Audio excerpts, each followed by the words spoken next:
Panapanahon ng pagkakataon, may babalik ba ang kahapon?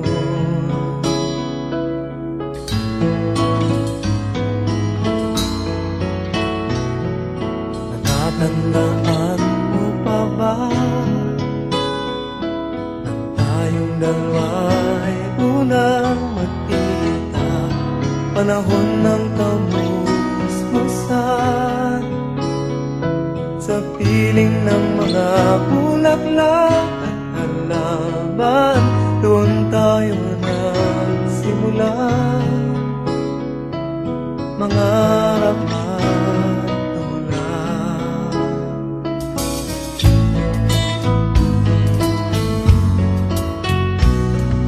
Natatandaan mo pa ba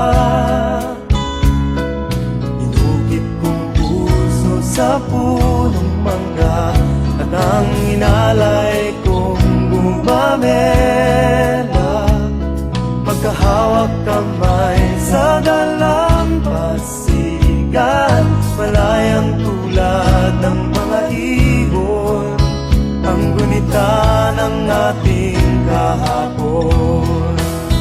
Ang mga puno't halaman ay kabiyak ng ating gunita, sa paglipas ng panahon. Bakit kailangan ding lumisan?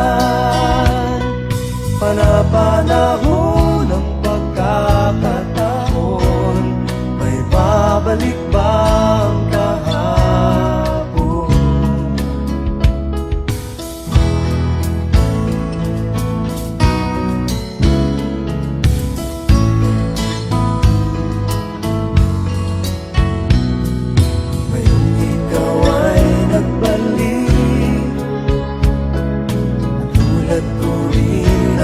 Pananabik, makita ang dating kanlungan, tahanan ng ating tula at pangarap, ngayon ay naglaho na. Saan nahanapin pa? Lumilipas ang panahon, kabiyak ng ating gunita, ang mga puno't halaman. Bakit kailangan lumisan? Hello po sir. Una po sa lahat, nagpapasalamat po ako dahil nagkaroon po ako ng pangalawang pagkakataon para makabisita muli sa Home for the Elderly. Sa pagbisita po natin, mas lalo po akong naging malungkot, sapagkat sila ay nabandona ng kanilang mga mahal sa buhay. Masama po ang loob ko sa mga taong inabandona ang kanilang mga magulang. Kasi po para sa akin, sila po yung naglaan ng dugo at pawis para po mabuhay tayo sa mundo. Hindi ko po kayang basta-basta na lang iwan ang aking mga magulang. Ako po ay isang atleta. Malayo po ang aking probinsya. Sa tuwing ako po ay aalis para lumuwas sa Maynila upang mag-aral, mahirap na po para sa akin. Yun pa po kayang abandonayin ng aking mga magulang. Nakausap ko po si Nanay Carmen. 60 years old na po siya. Tinanong ko kung nasan na ang kanyang mga anak, pero hindi niya po sinabi. Masayahin po si Nanay. Kinantahan niya pa po ako. Siguro po, kaya hindi niya sinabi sa akin kung nasan yung kanyang mga anak, ay nasasaktan siya kapag naaalala niyang iniwan siya. Si Nanay Carmen po ay bulag.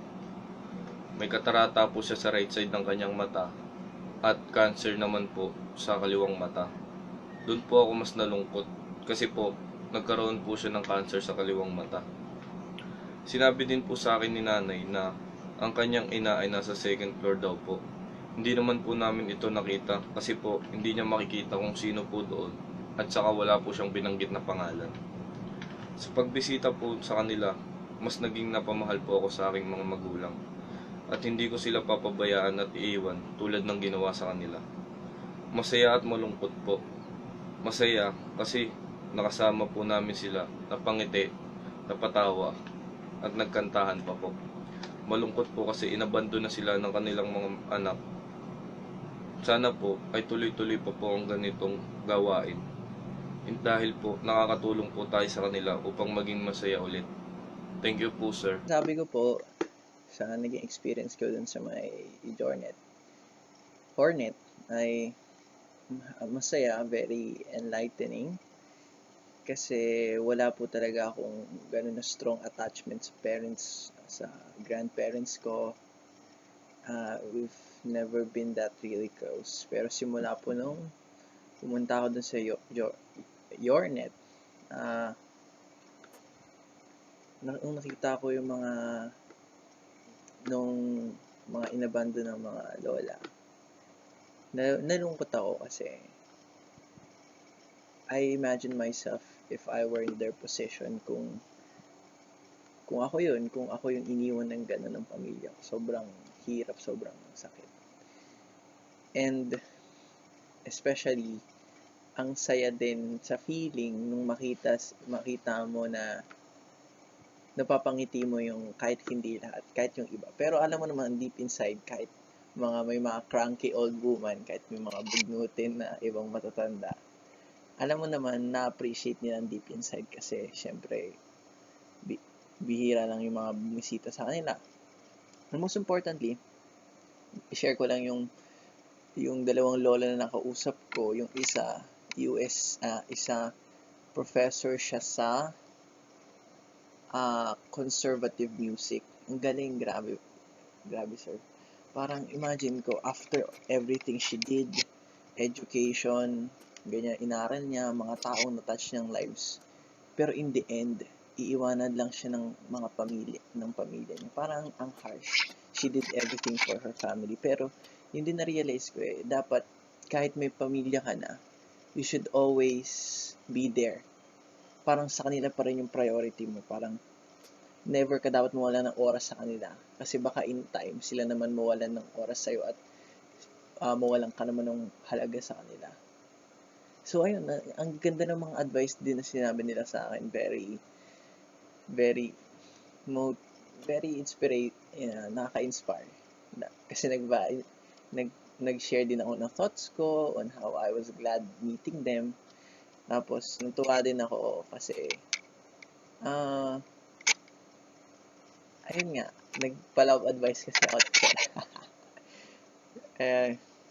Anyway, I told yung si Lolang isa. Nakalimutan ko na kung anong professor ng yung isa, si Lola Ligaya yung isa, tapos si Lola Grace yung isa. So si Lola Grace yun yung naging close ko. Tapos sabi ko sa kanya, Lola Grace, bisitahin na lang kita. Parang gusto kong balikan ka. Kasi sobrang saya niya. Kausap siya rin yung nagpiano. So, ang ganda talaga. I was inspired by her pieces and her story. And sana, kahit sa mga huling punto ng buhay niya, sana may matutunan, may ma-touch pa rin siyang life. Hindi pa huli ang lahat. So, gusto ko rin matuto sa kanya ng music lang. So, ayun. Babalikan ko siya. Yay. Thank you, sir. Yun lang yung reaction ko. Ay, sir. Nagpapasalamat po ako sa inyo dahil sa pagbibigay ng pagkakataon para makapag-community service sa isang home for the elderly. Nagpapasalamat din po ako sa aking section dahil matagumpay naming nagawa ang community service na ito sa home for the elderly. Unang beses ko pong makakapag-community service at makakapunta sa isang home for the elderly. Kaya ako po ay kinakabahan na natutuwa dahil ramdam kong magiging masaya ang aming gagawin. Sa pagpunta ko doon at pakikipag-usap sa mga nanay, ako po ay nalungkot sa kanyang kwento. Dahil siya ay dinala na lang sa home for the elderly. At bukod pa doon ay wala na siyang asawa at wala rin siyang anak. Kaya nakakalungkot siya, sir. And then may ibang nanay naman akong nakausap At ako'y napabilib sa kanila dahil sila ay mga dating guro sa iba't ibang kilalang paaralan dito sa Maynila. Tuwing makikita ko mga nanay doon, sir, ako po ay nalulungkot dahil mag-isa na lang sila, dahil inabandona na sila ng kanilang mga anak at kaya ng sariling pamilya. Nung makita ko sila, inisip ko agad yung mama ko na nandoon kasama, pati yung tita ko na kasama rin po doon. At sabi ko sa kanila, hindi ko sila iiwan at mahal na mahal ko sila. Kaya sir, muli ako ay nagpapasalamat sa iyo dahil sa pagkakataong ibinigay niyo po sa amin. Una po sa lahat, gusto ko i-congratulate ang aking section kasi sa abot po ng aming makakaya, ginawa po namin ang lahat upang mapasaya ang ating mga lolas. Ito po ay ikatlong beses ko ng pagpunta sa Home for the Elders at masasabi ko po ay isa tong magandang experience sa buhay. Sa pagbisita at pakikipag-usap ko po sa mga lolas, nalaman ko po na ang iba po sa kanila ay inabandona ng kanilang pamilya o kaya naman po ay iniwan doon kasi walang mag-aalaga sa kanila. Karamihan po ng aking nakausap na lola ay puro masayahin. Parang wala pong dinadalang problema. Lagi po silang nakangiti at tumatawa pag nakikipag-usap. Wala po akong makitang magandang dahilan para iwan ng ating magulang. Sila po ang nag-aruga at nagpalaki sa atin. Nagpakapagod sa trabaho para lang may maibigay sa atin ang ating pangangailangan. Marami po akong nakitang nakingiti at tumatawa sa kanila. Pero po makikita mo sa kanilang mga mata na may kulang na saya. Meron po akong tinanong na lola at kinamusta ko po siya. At habang nakikipagkwentuhan po ako kay nanay, nakangiti at nakikipagtawanan siya sa akin. Pero pagbanggit ko ng kanyang pamilya ay naiyak na lang po siya. Tinanong ko kung bakit po siya umiyak. Sabi niya ay naalala at namimiss niya na ang kanyang pamilya. Sa simpleng sinabi niyang iyon, mararamdaman mo pong may kulang sa kanyang buhay. Sa aking pagbisita ko po sa Home for the Elderly, ay nahabag po ang aking damdamin. Naalala ko po ang aking mga magulang na nasa aming probinsya. Bihira ko lang po makita ang aking mga magulang at maswerte na po kung makasama ko sila ng 3 araw sa isang buwan. Pero po, kahit ganun, alam kong mahal na mahal po nila ako at ganun din ako sa kanila. At isa po sa magandang aral na natutunan ko ay pahalagahan po natin ang mahal natin sa buhay. Ibalik po natin ng triple ang nagawa nila sa atin dahil kung wala po sila, wala din po tayo ngayon. Yun lang po at maraming salamat. Hi sir, ito po yung reflection ko sa community service natin. My name is Henrik Miranda po. Ito na po sir. Labis po akong na-touch dahil malapit po ako sa aking mga lola. 2 po sila. Napaka-maalaga po ng mga lola. Napaka-alalahanin. Lagi akong tinatawagan. Lagi akong kinakamusta. Hindi ko po naabutan ng aking mga lolo. Kaya wala akong experience magka-lolo. Hindi ko lang po maisip na nagkakagano ng ating yung mga lola doon sa Home for the Aged. Napakalungkot mawalay sa sarili mong pamilya. Walang sino man ang makakapagpawi ng kalungkutan na nadadama nila. Ngunit ayon sa aking mga nakausap na lola, yung iba ay dahilan ng hindi na kayang alagaan at makakabuti na sila'y doon na lamang patirahin. Subalit, habang naintindihan ko ang kadahilanan iyon, sana na may kahit papaano ay nadadalaw sila ng kanilang mga kapamilya. Kahit once a year, twice a year. Pero hindi mo din masisisi ang iba dahil baka gipit lang talaga sila at may pangbiyaya ay wala sila. Dahil ang isa kong nakausap na si Nanay Roqueta, taga Visayas ang kanyang pamilya. Masayahin si Nanay Roqueta. chill lang siya, matawa-tawa, at nakafocus siya sa presentation na ginawa ng mga classmates ko at ibang may moral theology.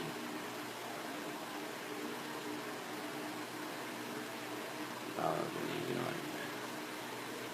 At si Ma'am Cora naman, sir, nakausap ko rin si Ma'am Cora.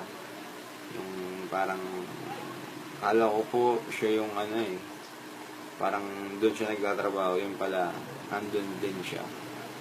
Bilib po ako sa kanya, sapagkat mataas po ang tingin ko sa mga professor na katulad niya.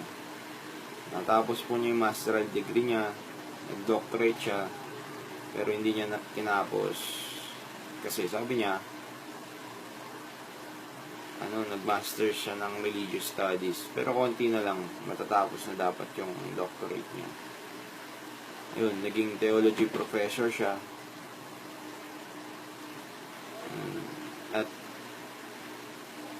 ang pinaka regret ko lang na hindi ko natanong kay Nanay Cora, hindi ko natanong kung paano siya napunta doon, kung ilan yung mga anak niya, sa kadahilanan na starstruck ako sa kanya.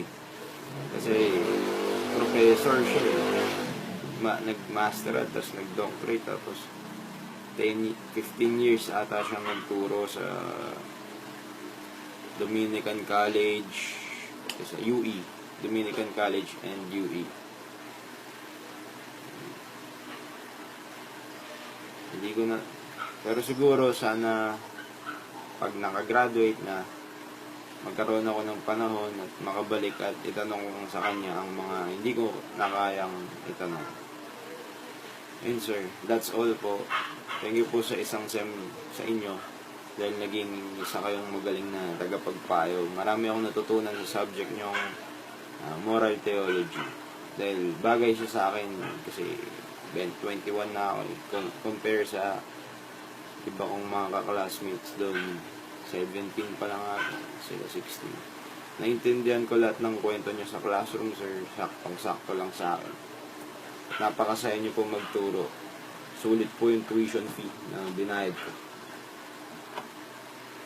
Yan po, sir. Kung masama na bumaksak, sir, okay lang. Kasi madami akong natutunan sa inyo, sir.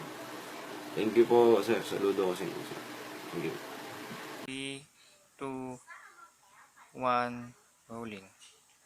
Hi sir, so yun nga sir, yung experience ko po sa pagpunta ko sa Home for the Elderly is isa po sa mga bagay na hindi ko makakalimutan sa buhay ko. Kasi po sir, ito po yung unang beses na nakapunta ako sa Home for the Elderly and ito po yung unang beses na nakawitness ako ng mga bagay na akala ko hindi talaga nag-exist, na akala ko imposibleng mangyari. Pero yun nga po sir, mali po pala ako.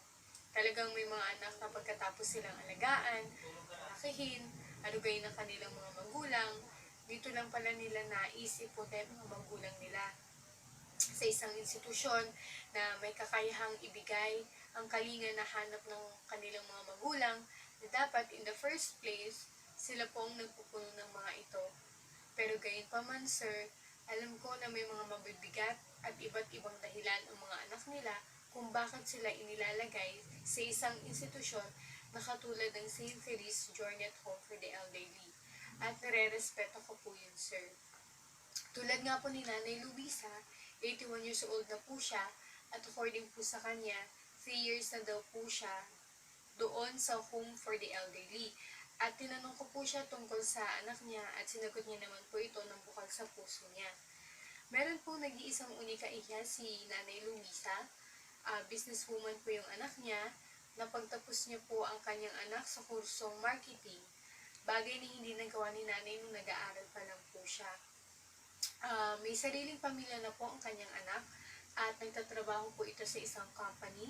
Mataas na po yung posisyon ng anak niya kaya kinakailangan na po talaga ng matinding focus sa trabaho. At dahil po dito, hindi na po natututukan ng nag-iisa niyang anak itong si Nanay Luisa. Nung una daw po, ang ginawa na lang po nila is nag-hire ng yaya yung anak niya para po may makasama at may gagabay kahit papano kay Nanay Luisa. Pero makalipas na po ang mga ilang buwan dahil nga po matanda na si nanay at may mga bagay talaga na hindi napagkakaunawaan at paminsan-minsan ay ayaw at gusto niyang mangyari, hindi po ito nasusuplayan ng taong nagbabantay sa kanya. Kaya as a result po, inis, galit, at for worse daw po sir, napapabayaan na daw po talaga si nanay mag-isa. Kaya po ngayon, si Nanay Luisa, meron po siyang na-injured na leg sa bandang kaliwa po gawa ng siya'y madulas po noong nakaraang buwan. So hanggang ngayon sir, bakas pa rin po yung sakit na dulot ng injury yon. Kaya ngayon po naka-wheelchair na lang po si Nanay Luisa. So yun po sir. Ngayon daw sir, pinipilit ni nanay na magpakatatag kahit na sa loob ng 3 taon, halos ilang beses lang daw po kung bisitahin siya ng kanyang anak.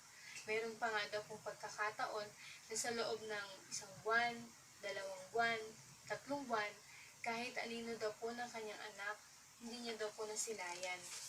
Bagay na nagpadurog talaga sa puso ko sir nung narinig ko yun. Kasi sir, ramdam na ramdam ko po yung lungkot sa mga mata ni nanay at yung panlulumo sir at yung paghahanap niya sa kanyang anak. Ang hirap sa pakiramdam sir kasi kahit bigyan namin sila ng konting oras, ng kasiyahan, ngiti, galak, sa pamamagitan nga po ng pagdalaw at paggawa ng mga gantong programa sa kanila sa loob ng isang araw, andun pa rin sir. Hindi nawawala yung lungkot, bagkus naiibsan lamang ng kahit papano, ng kahit kakaunti sa mga gantong bagay na ginagawa namin mga estudyante. Maganda at nagpapasalamat ako sa school ko kasi talagang gumagawa sila ng mga bagay na magpapamulat sa mga mata ng mga kabataan tulad ko. Sa loob nga po ng maikling oras, sobrang dami kong na-realize sa sarili ko na masasabi ko talagang nakatulong sa akin in the near future. Ito yung palaging sinasabi sa akin ng nanay ko, ng mga magulang ko, na yung turo nila at turo ng Diyos, na kapag tumanda ang mga magulang nyo, huwag nyo silang pababayaan, bagkus mas mahalin nyo palalo at ibigay ang the best para sa kanila. Habang kinakausap ko po si Nanay Luisa, naisip ko agad yung mga magulang ko. Sabi ko sa sarili ko, ito ba yung gusto kong maramdaman nila ng mga magulang ko pagdating ng panahon? Ito ba yung gusto kong isukli sa lahat ng sakripisyo at pagpamahal na ibinigay nila para sa aming mga anak nila? Ito ba yung gusto kong ibigay na kapalit sa pagpapalaki nila sa akin ng maayos at pagbibigay ng magandang buhay nung panahon na malakas pa sila? At ngayong mahina na sila, at darating ang panahon na magiging mahina na sila, akin na silang pababayaan? Hindi, ayoko, masakit. Dahil naramdaman at nakita ko ang lahat ng yun sa mga mata ni Nanay Luisa. Alam mo sir, ang sarap sa pakiramdam na ngayon pa lang, habang 19 years old pa lang ako, nakita ko na agad yung kahalagahan ng kalinga ko sa magulang ko. Na pagdating ng panahon, masasabi ko sa sarili ko na hindi ang ibang tao ang mag-aaruga sa mga magulang ko. Hindi ang ibang tao ang magpapangiti sa mga magulang ko. Hindi ang ibang tao ang mag-aalaga sa magulang ko. Kundi ako, ang mga anak nila, at ang magiging pamilya ko ang dahilan sa saya, galak at ngiti sa mga labi ng mga magulang ko. At hindi ang ibang tao. Kailangan naming matutunan ang tunay na kahalagahan ng pagmamahal sa magulang. Alagaan, pangitiin, mahalin, katulad ng ipiniramdam nila sa atin nung tayo'y bata pa lamang. So, yun lang po sir. Maraming salamat po dahil nagsilbi din po kayong pangalawang magulang sa aming mga estudyante. So, yun lang po sir. Thank you and God bless po.